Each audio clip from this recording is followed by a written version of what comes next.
Hello, everyone. So I've been made aware of an issue in China from the Electric Viking on YouTube, Sam Evans.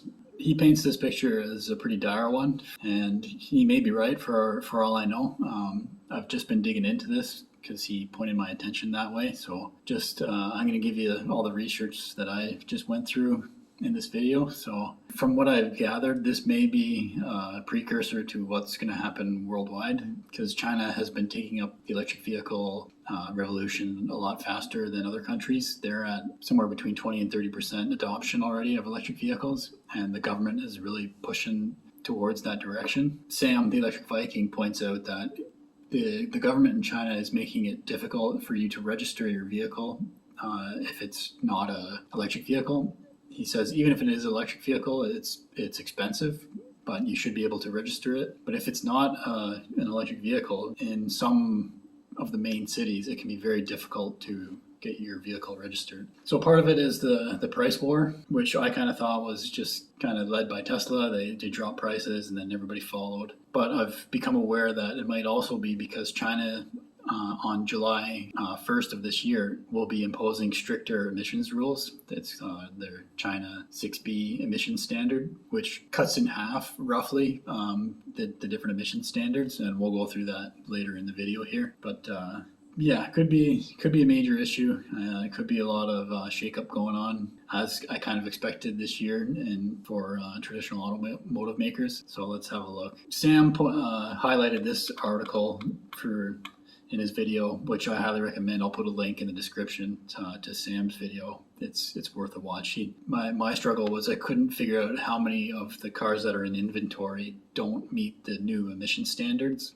So it's hard to say how badly the traditional automotive manufacturers will be affected. But anyway, it's not looking good, and here's some evidence to support that. So last year, 2,000 dealers closed down because they weren't profitable. And this article from Bloomberg mentions that there's only 8,000 dealers. In 2019, there was 8,000 dealers, so it looks like a quarter of them shut down last year. That's not pointing to a good trend. It says dealers have been pushing to delay the new emission standards until January 2024. So obviously this is going to affect a lot of the vehicles that they have if they're trying to push it back until January. But I couldn't find, like I said, direct numbers of vehicles that would be affected, that basically they wouldn't meet this new standard and therefore they wouldn't be able to be sold in China. But definitely some of those cars are in inventory in China at the moment. Then I found this other article from Automotive News. So it's part of this price war. VW joins the price war as new emission rule looms.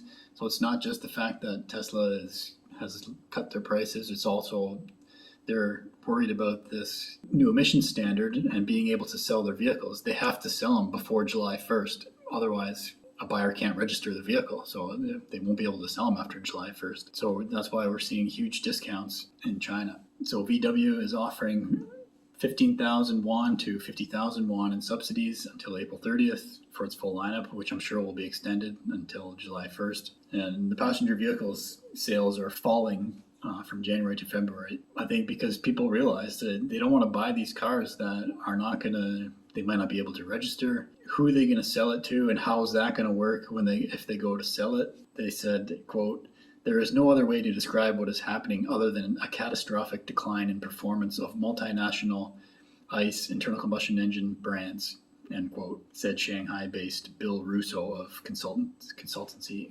Automobility. So the government itself is also offering incentives too. The Central Hubei province and state-backed Dongfeng Motor Group have jointly offered subsidies of up to 90,000 yuan or 40% of list prices for the entry-level Citroen C6 sedan produced by its joint venture Stellantis. So yeah, discounts all over the place. Now, the next article I wanted to highlights the fact of how many cars are just sitting there in stock in China. So the headline here from Car News China is China had 3.41 million cars in stock in February, which was an increase over January, and a year-over-year growth of 10%.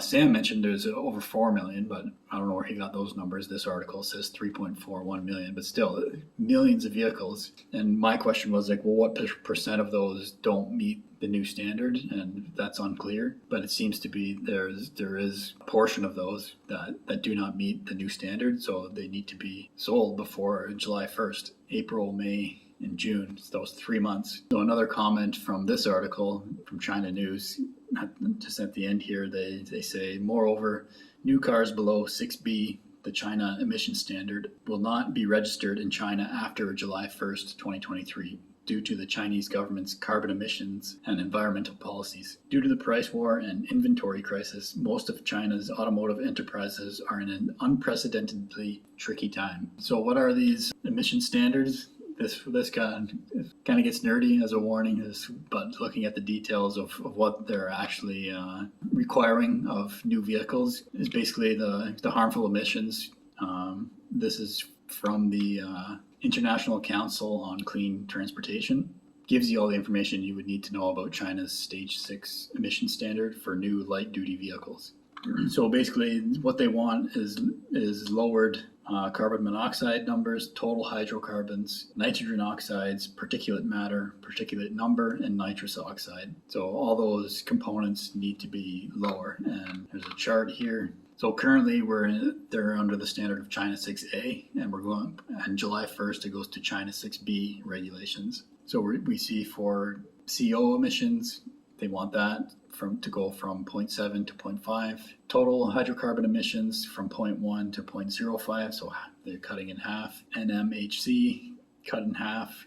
Nitrous oxide basically cut in half. N2O, no change. Particulate matter from 0.0045 grams per kilogram to 0.003, so a 1/3 reduction there. So those are the new standards that passenger vehicles would need to meet as far as emissions. And like I said, I'm not sure how many vehicles do not meet that standard and would not be able to be sold, but it appears a good portion that are in stock would not meet that standard. So that's kind of the situation. But like I said, this unfortunately might be what's coming for the rest of the world too. As we make the transition to fully electric vehicles, gas vehicle sales are going to drop and drop and drop, and customers are going to they're not going to want them. We're going to have this double S curve, the S curve of the sales of electric vehicles going up, and the loss of sales, an exponential loss of sales in the internal combustion engine world.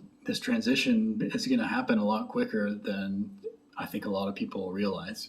Because as a consumer, why would you want to buy a vehicle that may not be able to be registered anymore because the government doesn't want them to be on the roads? Even if they're not in place yet, you know that that's coming. So why take the risk? And I think that's what's happening in China. It's just happening quicker in China because they're further ahead on this transition. Sam seems to say that there's some nefarious motivations behind it from the Chinese government, which there may be, or it's just their strategy, whatever. He's saying they want to take over the manufacturing, which it does seem like China may have ambitions like that to become the only place where you can get manufactured goods. But he did point out that it's a good thing that the U.S. implemented the IRA plan with the new clean energy vehicle incentives.